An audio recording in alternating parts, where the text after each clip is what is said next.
solid. Oh. I'll lay a quote or two on you from it. Man, I can't wait. This is Shane Arman Road, the Classic Gaming Expo 2005 in San Francisco. I'm here with the infamous, the man, when you all were hoping to hear from this year, Howard Scott Warshaw. As always, this is a treasure. Shane, it's always great to be here. So much fun, so much fun. What's been going on the last year? Last year you inundated us with everything on the imaginable that you could be up to. We got to hear what's going on. I heard there's naughty things coming, and I can't wait. As much as you heard last year, you know, it's going to get a little more real this time around. But the first thing I got to do is I got to come out with a shout for Kid Hype. You know, I have to say that, you know, this really hit me hard. I know it hit a lot of your listeners hard. Really, yeah. And this was a sweet guy and someone I really cared for, and I'm going to wear that T-shirt with pride. Thank you. And he would love that. He would be totally honored to have you wearing his face on your back. Yeah, no. Yeah. Brian's a cool dude. It's a great guy. Having Brian on my back, that's going to keep me moving. It's like having a monkey. It's a lot like the monkey, only, you know, I'd be careful. Howard Cosell got in big trouble for that. That's true. Good point. You got a point there. Oh, baby. Well, we appreciate that, and I know Brian would be tickled. Yeah, so Brian and his family, just my sincerest. You know, I just got that for him. Great. And I just had to put that up front. Yeah, thank you. Now, so last year, we shift from our memorial speaking to S&M. No, go ahead. I don't want to ruin anything. Oh, no, you can't ruin it because it's going to get the crap beat out of it anyway. All right. Basically, I have been working on a documentary. Now, I still got the Once Upon Atari movie potentially rolling along. We got some deals looking at that. I even have a screenwriter associated with the project now. Wow, nice. So that's kind of cool. Anybody we know? Nope. Okay. Probably not, but that's still an under wraps thing. Cool. But it's Gotcha. a guy who's, you know, having a script produced right now for a major motion picture you'll be seeing in the not too distant future. Outstanding. And so this is very cool. Yeah, I'm very excited about that because I got a whole new concept. I got a whole new genre in mind of retro reality. I want to do reality TV of stuff that before there was reality TV. Outstanding. So is Beetlejuice playing you in the film? Somebody's going to be playing. I mean, I'm getting played all over the place when it comes to making this film, man. Everybody's playing me. So it's, hey, I'm Howard Scott Warshaw. It'd be awesome. I'm just getting played. Anyway, go ahead, please. Continue. But the project I'm on right now, what's going on, and this is kind of an interesting twist, as it were, is I've been working on a documentary that is all about the BDSM subculture. That's bondage and discipline and sadomasochism. It's centered mostly in San Francisco. Imagine. Hey, this is some wacky stuff. You were shooting on location. That's how you were able to come in here. Totally. I know you weren't.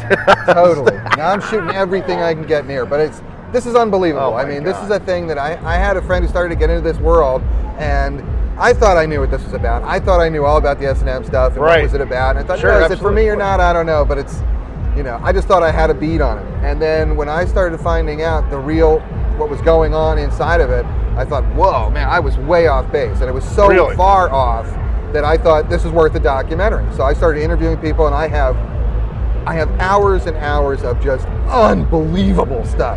Now, you're not going to get this at Walmart. I mean, how are you going to distribute something like this? You're not going to get this at Walmart, probably, you know, but maybe at Disneyland. Nice.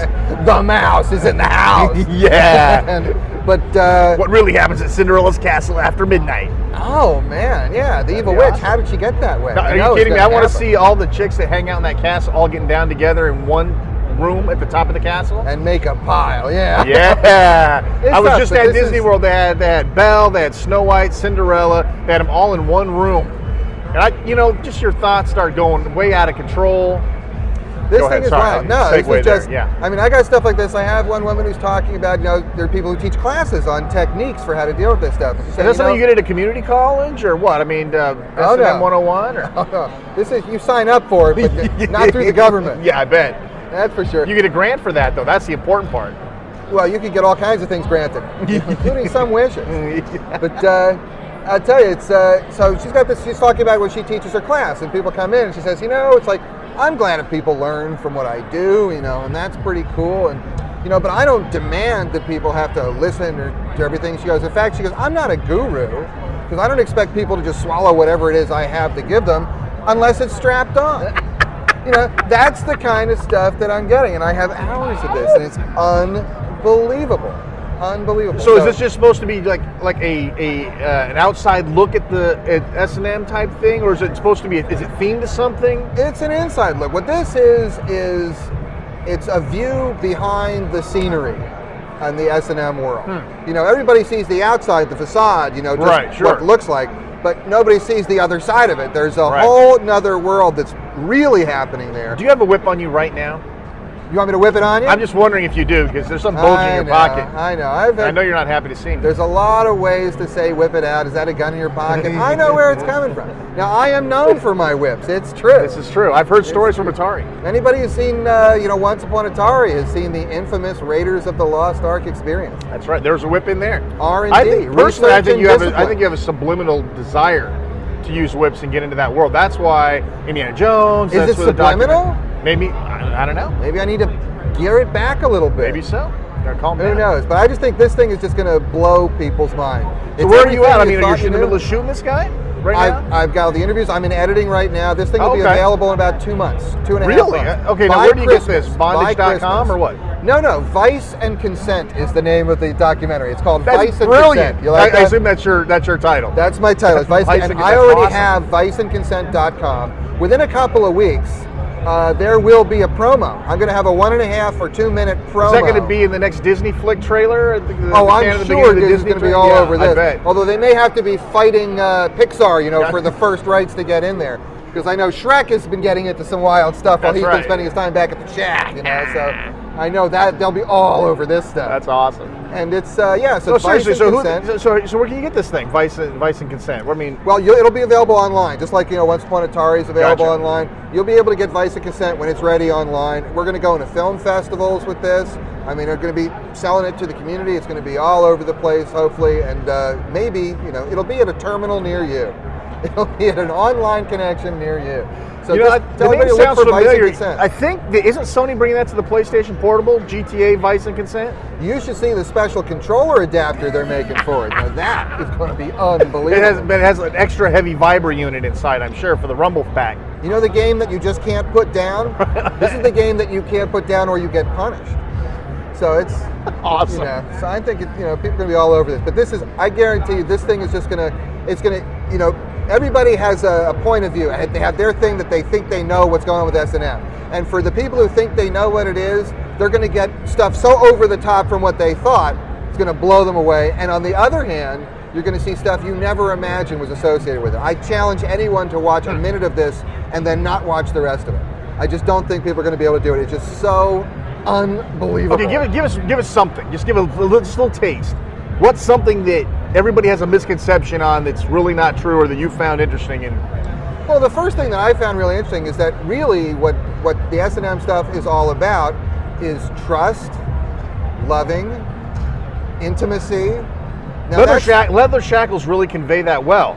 That's the thing. Now it seems odd to associate those two things, but Right. what I found in talking to these people was that that's all that it's about. I mean, that's totally what it's about, and this will totally demonstrate that. Now, at the same time, it is still about shoving a fist up someone's body and, doing all that too. I mean, that's all there. And I got it all too. It's Man. like unbelievable. So are you going to release we can't say fuck on the radio, can we? No, we can, but we'll probably bleep it until the next disc comes out, and then they'll get the whole thing.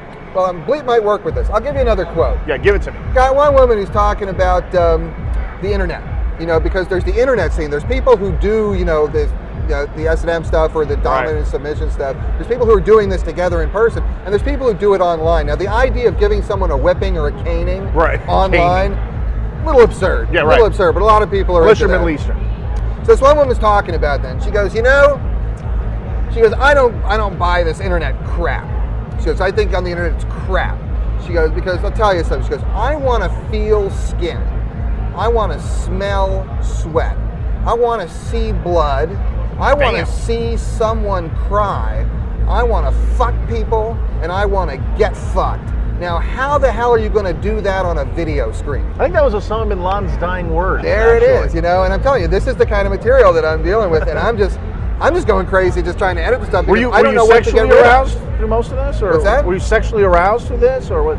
That's a very good question. Thank you. I strive for the hard questions. Sometimes it depends on what came up. Right. That's the point. What did come up? I mean, I found some of this stuff very arousing. I found some of this stuff very curious. But overall, where I kept getting to with this was I just couldn't believe how off my preconceptions were. So you might say, like, I got my preconceptions off. Right. But it's really preconceptions is what I want to get off when I'm involved in something like that. So that's good. And it was pretty sweet. I mean, that's the dominant feel. I mean, some of this stuff is very hot. Some of this stuff is so far out there, right? You cannot imagine it. Is there always pain involved? Oh no, no. There's the BDSM thing is kind of weird because it's too big an umbrella. It's too big an umbrella. Right. You know, the BDSM thing itself is like B&D, DNS, S&M. It's all just a mixture, and it covers everything from, pain, whipping, dominance, water sports, as it's affectionately termed. Hey, bring that all the way up there. Get my good man close up. But it's it's the sweet stuff. It's things beyond your imagination, things you can't possibly imagine being into, things you hear about that you never would have imagined being into, and thinking, that could be interesting. Ladies and gentlemen, you're now listening to Retro Bondage Radio. That's right. Retro. Okay, you guys need Astro to come on and do a spot. So this is going to be on DVD, I assume, or is this internet totally download? Going to be on DVD. Okay, good. Oh, it's not going to be internet download until somebody knocks it off. Right, and then it'll be up on newsgroups. But this will be available on DVD at a terminal near you, as I've said. Is somebody sponsoring this, or are you going out of pocket? What's up with that? This is, you can't believe how many people were not interested in sponsoring this project. I wonder why. I mean, I didn't even look for sponsors. I bet. Yeah. This is strictly good folks at Mattel weren't interested? This is a Howard Scott Warshaw shoestring production. I was going to get the United Methodist Church involved, but my brother joined, and that pretty much, then it was a conflict of interest thing. If you get more small boys, you could have gotten a donation from the Catholic Church. Oh, you get all kinds of donations there. As you know, we've heard on the news quite a bit recently. Right, absolutely, so you know what I heard just when we were coming up here? A priest had sex with an adult woman. That was front page news. That's news. That's news. You bury the pedophilia on page 39, but the priest had sex with a woman. That's right, and the bishop said, boy, oh boy. That was what's sad is he was boy going on boy. I don't know. I think the bishop was going, oh, thank God, he's had sex with a woman. We can handle this one. Yeah, but turned out it was a female priest. These stories just never seem to work out. They never work out. That's what they don't tell you on page 1. So Vice and Consent, was that right? Vice and Consent. We got to be keeping. Yeah, we got to keep an eye out for that. Within a couple of weeks, I will have a little, like I said, about a 1.5 2-minute trailer for the piece that'll definitely give you the flavor, if not a taste. Right. Yeah. Now you're going to make something that somebody could look at work or with the wife. This is totally not going to be an X-rated piece. Okay. But this is totally going to have some very explicit imagery in it. Yeah. The discussion is totally X-rated. I mean, outstanding. It's this weird dichotomy, it's this schism that's going to be created because you have people talking about a schism. Oh, schism. Okay, I'm sorry, I heard something different. I know where you're going with this. Sorry about that. And you're almost there. Actually, yes, I am. Oh, yes, I am. Keep talking. No, ladies, just speak into the mic. That's what they say. Yeah. This thing on? Hello? Hello? Oh, man. Hello? Do you still have an audience? Yeah, I don't think everyone left. It's 15 minutes into the interview. They're gone. So that's coming up, and that's kind of exciting on many levels. On many levels. So how's the movie is still green lighted at the moment? Well, this is a thing that evolves as you go along and stuff. So now we're reforming the project. Atari wasn't interested in getting involved. Imagine that. That's kind of strange. I thought it was kind of odd. Yeah, because this is like a paid advertisement for them that they were also going to get paid for. They couldn't dig it, but the guy who made the decision that they shouldn't go along with this project, no longer the CEO of Atari. So you got another shot at it. Very interesting. That could be, but now we're looking at another angle anyway, where it's just going to be like the movie of my experiences at Atari. Right. So it's going to be me at Atari, which becomes an easier thing to deal with rights-wise, and also be a very compelling story because although Once Upon Atari is a very cool story. Yeah, it's very cool. Some of the stories that are not in Once Upon Atari are my stories because I was one of the least featured characters. Are you going to have to change the names of Atari and call it? Oh no way we're changing the name of Atari because that was the name of the company I worked at. Right, but hey, they're not going to come after damn it, I'm sticking to it. You can do that. You don't have to get their permission to feature Atari in there. I don't think so, but I think you might need permission for logos and for game screens. That's different. However, as long as this is a documentary, which this should be, I, Howard Scott Warshaw, in the person of Scott West Productions, am empowered. That's right. To use name, logo, game screens. That's all right. manner of Atari-related material. But you love America. And even the new Atari cannot say no. That's incredible. It's totally cool. I'm there like a bear. That's awesome. And I will bear what's there. That's awesome. But if you hire somebody else to do it as you, right, doesn't that automatically change it from a documentary into something else? This is an interesting thing. This is where my whole concept of retro reality comes in. You know, people do documentaries in which they do a little recreational on the way, right? Right, you have right. real It's a people, flashback. and then they show, okay, well, here's the way it looked. Here's what happened. Okay, I'm with you. I'm going to do it that way. You know, so maybe I'd be on camera some and say, you know, here's what I did, and then there was the day I walked into this meeting, You have a and then we'll flashback portray the segment. meeting. Right, you know, we'll get like Sharon Stone to play me. I think it'll be very hot. I think very that'd be hot. totally hot. Yeah, because I used to sit with my legs apart in meetings too, you know, so I think That's I can't perfect. think of anyone who's got better experience or better assets, frankly. I'm totally with you. I think you'd sell a lot more discs that way. Yeah, I hope she's not listening right now, No, frankly. I don't think so. Somehow I don't think she's part of my core audience. She might be, and if so, I'm in room 4082. No, No, you're not in 408, or? no. Whatever. There's a lot of people are looking for that room number. I know they are. Fortunately, I've already checked out, so you're going to go up and hit the maid, which actually, hit the maid to be all right. Check that out. Yeah, the maid is right now in room 8042. Go. So what else has been going on? I mean, that can't be the whole thing you've been doing this What whole else year. has been going on? Man, I've been writing, I've been editing, I've been working, I've been running around. I've been doing commercial videos, you know. Nice, Doing like the whole third-party Scott West stuff for other production people? thing, Nice. which is running on. Yeah, actually, ironically, it's for, child services and stuff. It's very cool. This is awesome. I just got to make sure I don't get my source confused. I was just going to say, make the domain for Vice and Consent .2. Oh, yeah. That would be awesome. It was a DNS mix-up. I don't know what happened. I know. DNS and DMS, is that just a coincidence? I don't think so. I think there's more to this whole net thing BNDS, than yes. is meeting the eye. And why do they call it a net? So people can get ensnared in it? That's right. Internet. In the net. Is it just a network? That's right. And work. Is it really work? Not if you're playing. You have such a fun life, man. What do you... I have a fun life? You have a fun life. Let me tell you something. 3DO went in the fucking toilet. You can beep that if you want. And when it did, it took a lot of my security and a good deal of my money with it. I bet. But I decided from that day, that's it. That's it. I'm just going to not go and do what I'd always been doing and see how that works. Hey, can somebody, so far it's working. can I see a show of hands who has not worked for 3DO? Yeah, well, we you got won't no see hands many. standing up. Okay. And that was it. It's like you either go get another job or you can just try and make it. What I found was trying to work as hard as I could, trying to put everything away and trying to build a little nest egg and stuff. You know what? It just didn't get there. It all fucking Titanic. It was the Titanic of companies. And I just sucked in the vortex.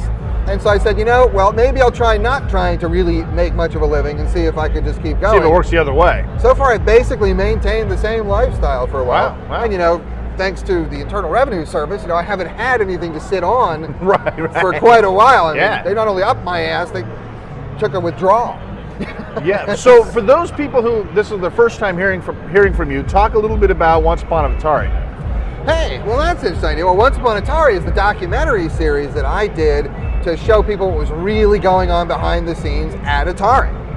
And remember, we're going to be speaking in a little while. What's your time I'm talking like? now, I'm talking then. Oh, we got 15. No Okay, problem. good to go. So, My God. So, that was just a quick picture. See, did everybody get that on the radio? I hope your listeners won't see the flash. I'm not looking at the flash. Sorry. But speaking of flash, here's a flash. Oh. Once Upon Atari. Interesting documentary. Yeah. Once Upon Atari. I'm sorry. I was looking about Once Upon So, Gene. and that just came about because I kept reading media accounts of what things were supposedly really like at Right. Atari and stuff.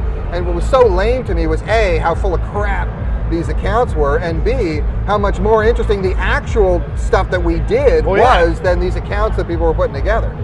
So it just didn't make any sense at all to me.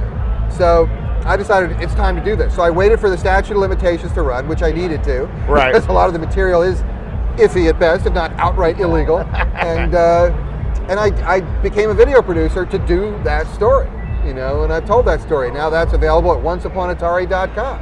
Anybody wants to see it, but it's the word. I mean, among your audience, either most people who are listening to this probably know someone who's seen it. Right. So check it out. And so what's that, one volume of that? There's one volume now with 4 episodes, all Right. on one DVD. It's also got extras. It's got some of my favorite. It's got Nolan Bushnell talking about what a creative environment really ought to be for engineers. So that's fascinating stuff. We should send that to CEOs. We should. And here's another thing we should send to CEOs. It's got Trip Hawkins talking in 2001 about how the future of 3DO is totally assured, locked down, no problem whatsoever. And it's got a little tailing and then to say, oh, by the way, in 2003, 3DO closed its doors. I was going to say, he should fire his palm reader because I think she gave him some bogus info on that one. Yep. And, I'm not going to take this as far as the Palm goes because, there's a lot of places you go with that. Palm OS, it's not just code. That's right, yeah. Oh man, I was just going to slide into another world, but I'm just going to leave that alone. Talking about knuckle children, but anyway. So bad. Knuckle children, that is bad. That is bad. I can only take a couple of fingers of that. My God. Did you hear about KY2K? KY2K. It helps you get 4 digits in your date. Yeah, sorry, throw that one in. Oh man, that's awesome. Oh man, so how much does Once Upon Atari cost? Oh, it's online now for just $29.95. Cool, and that's the only place they can get it, right? I mean, ThinkGeek had it for a while. Mostly that's the place you get it. There's occasional gaming stores here and there, but the most reliable place to get it is right online. Right from the source. Just go to onceUponAtari.com. More episodes of that coming, or is Volume 1 really just it? Yeah, I think the DVD we have now is pretty much it. Now we're working on the movie. When I do the movie, that'll be the next product. Right now I don't have any plans to do another episode of Once Upon Atari, because I don't want to just rehash stuff that's there. It's always got to be something new. Every one of my games, it is something totally different, something totally breakthrough. Like, even if it had to be the worst game of all time, that still was new. Right. So maybe the movie title could read E.T. the Collapse of an Empire. What do you think about that? That's what New Media called it. According to New Media Magazine, I am single-handedly responsible for toppling $1 billion industry. So me and my dev system, we are dangerous. We dangerous. are the pair. Can you go work for Microsoft, please? Oh, would I? Yeah, please. The Evil Empire? Yes, please. You want me to you play could have Luke? them shut down in a year. We'd be good to go. I could probably work that out. E.T. Win E.T. Win E.T. That's Win good. E.T. That's awesome. Windows E.T. That's awesome. You only need to spend 5 minutes with it to know you want to uninstall it. We dare you to phone home. Be awesome. Crash home. Oh man, it's always so great having you in here. Shane's very cool. It's always so cool. Would never miss this. It's always so cool. We're going to have to work something out for next year. Yeah. CGE's taking a vacation. CGE. We're going to have to get you on the phone or something. Hey, you said we would have some surprise for us about Yar's Revenge this year. Well, Yar's Revenge, we're still looking at a potential Yars 2. Yes. That hasn't come through yet. We were looking at something last year, and we're still waiting to finalize this kind of talks and stuff to see what's going on. But I've got a full design for it. This is a game that would work any platform, in everything. This is a game that plays single player, 2-player, up to 8 or 9 player. How about party game over Wi-Fi on the DS? Would that be good? Totally. Nice. Totally. It's a very doable thing. This could be a cell phone game. You could this is a game that is simple, and it's what people just don't do anymore. It's a very simple game play. That's very cool, very involved, very convoluted, but still very straightforward. It's very easy to understand what you need to do. And what's holding this guy up? Right? Atari just has a lot of trouble coming to decisions on things at some points. So, that's the way it is. But we'll see how it goes. I'm waiting for them to go ahead so we can call it Yars 2 and put a little development deal together. And wouldn't they be interested in the PlayStation 2 and Xbox version and all that good stuff? You would think so. But no, I don't understand. Well, I think they're still just trying to deal with Atari is so busy trying to come up with ways to ruin the company. Hands, of course, yes. That they're having a lot of trouble coming up with ideas to help. The only company that's ever changed hands more than Atari is Commodore. They're on their 7th whore at this point. They're practically admirable by now. Yeah. That wasn't too good. Oh man. So, what else we got? Anything else? I know you got a keynote speech you're doing in a little while. Not that I don't want to sit here and shoot the breeze with you. No, shooting the breeze is pretty good. Or peeping the breezies also can work. Ooh, is that something you picked up in that B&D thing? No, that's pooping the breezy. Oh, pooping the breeze. Gotcha. Nah, that's horrible. But it's I'm pretty much I'm just working away. It's really pathetic. It's been. Is it more fun shooting documentaries than making video games? Today, yes. Okay, making a video game when it's your game and you run the game and this is going out to a huge base, there's nothing like that. Yeah. Nowadays, making a video game is a miserable exercise of just being trapped with a whole bunch of people with a lot of you want to talk about whips. Yeah. Talk about people in video game management today. I was one of them. Maybe that's what the follow-up to your B&D video could be. BDENA. Well, that's where most of my source is coming from. Frankly, you want to hear sad stories of torture and submission and, Look no further than the roster of EA developers. Exactly. That's funny. I had Kelly Turner here. Do you know him? Do I know? Absolutely. Absolutely. Yeah, he came in. Of course, he's doing a project for EA now, which, of course, you can't get him to talk about anything. He's like, yes, of course, there's always that 80-hour week. And it's like, wow. There is. If I'm going to put 80 hours in a week, I'd rather put it in my pocket. Right, in your game. Yeah, it's just hard. Doing a game yourself was a cool thing. Nowadays, doing a game, it just ain't the juice it used to be. I mean, I hate to say that to people, but I don't think this is going to surprise anybody. Yeah. You know, it's like there's too many people on the project to really get some ownership in the project, and that's what you need. You need to belong to your game. You know, you need to own your game, and people just can't do that anymore. And then it's so profoundly beat into their heads how much they don't own it, but how much the company owns them in a lot of ways. Yeah. I can understand why there's lawsuits against EA. You know what's an interesting point to note, though, is that EA, when you say EA, that in Japanese, EA is the word for no. So let's think that through. You know, Atari was the Japanese word for like check in the game of Go. In the game of Go, like in chess, you know, when you say check, in the game of Go, you say Atari. Right. That's what Atari was. But EA means no. So I always thought that was interesting. So go now. Go now. No go. No As go. in no go home. You're here for another 80 hours, exactly. Your week ain't over yet. Yeah. You're still working on last week. That's right. That's right. Well, so are you doing any sort of game development at all on your own? Other than what I'm doing now is thing? I'm farming out ideas to other developers and stuff like that. I'm looking. There's a couple of games that I want to see done that I just think would be fun games to play. And so I just want to get those done and put that out there because that's what I want to get back to the gaming world. I don't want to get back involved in managing, you know, a team of 50 programmers and telling everybody to stay late all the time. Yeah. That's not fun. Making a game to me. That's making people miserable. Yeah, the people who stay late now that work for you want to stay late. And later. Totally. And later. Yeah. Well, now, you know, we're doing something that's exciting, you know, that's innovative, it's interesting, and hopefully we'll get some attention. You know, show me a game developer who can say that. Yeah. Well, I don't know if they even have game developers anymore. You have maybe a team member, a cube mate. That's true. Yeah. You went from Cube Bert to Cube Mate. What is that all about? I don't know. Maybe foreshadowing. And now there's no such thing as kicks anymore. No. Nobody gets gigs. It's a very sad state of affair. I left it.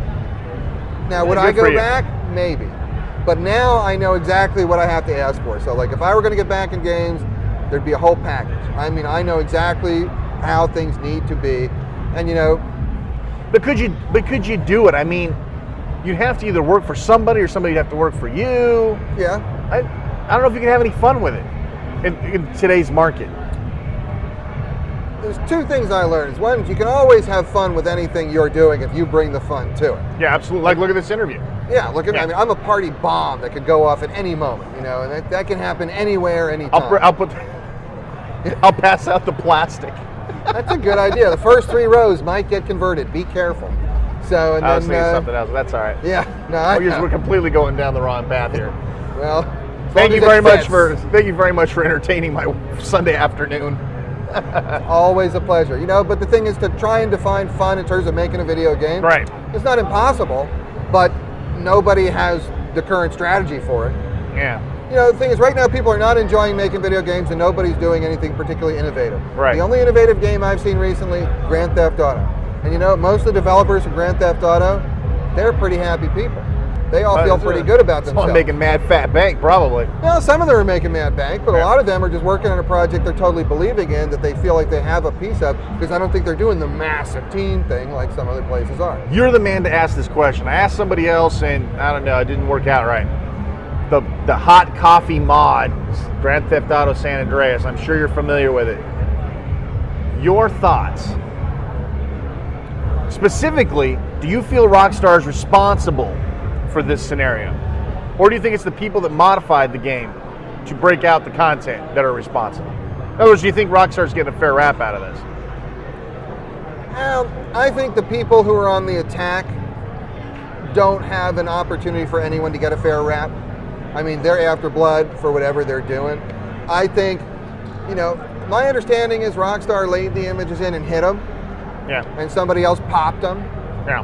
Now, you know, Rockstar needs to take responsibility for putting that if that content is on the disc as shipped.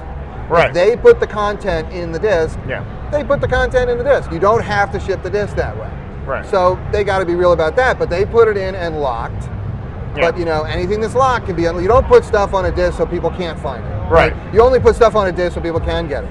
Now, this has always been an M game. Yeah, right? Of course. I mean, Grand Theft Auto was never anything but an M game. Right. So you got to be kidding me if you're going to start going after people for saying, oh, we found a way to unlock M content in your M game. You know, right. Get the hell out of here. You know, who are you kidding?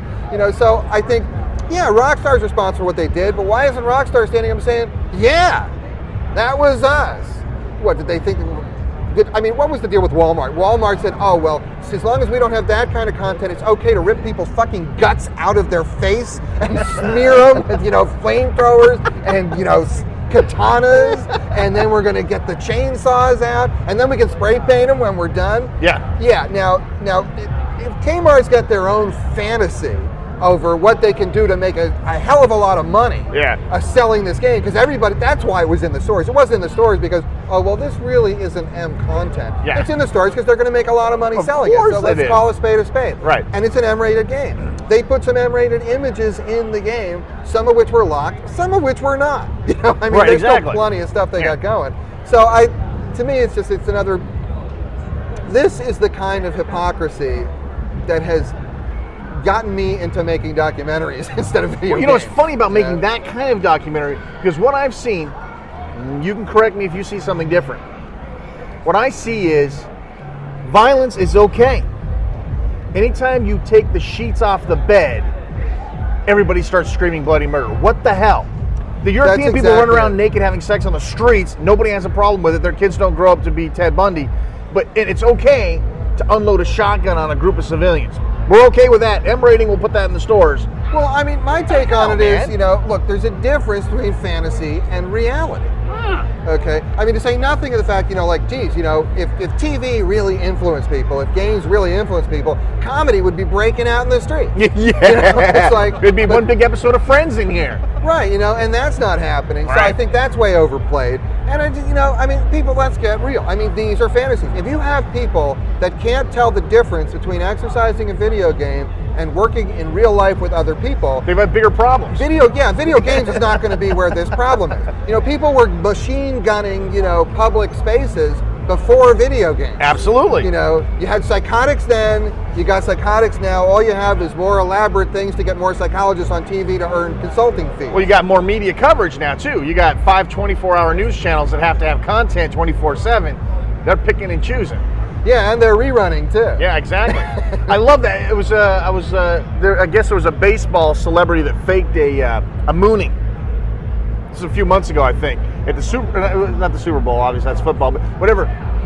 Anyway, he pretended to moon the crowd, and the announcer said, "Oh, that's just horrible that he do that on live television." And apparently, the news people were slamming it, but they kept running the clip over and over again. It was like the Joe Theismann thing. Remember, it was a long time ago. Joe Theismann, you know, had his leg broken. Right. You know, on a football field. And everybody played that again. I know people who were throwing up, people who were just going crazy over it. But let's watch that again. Right. We need to show you exactly how horrible this is, because this is news. Right. Okay. For those now, of you the fantasy stuff they'll tell you about, and is that news? Yeah. You know, is it news that someone can't tell the difference between reality and fantasy?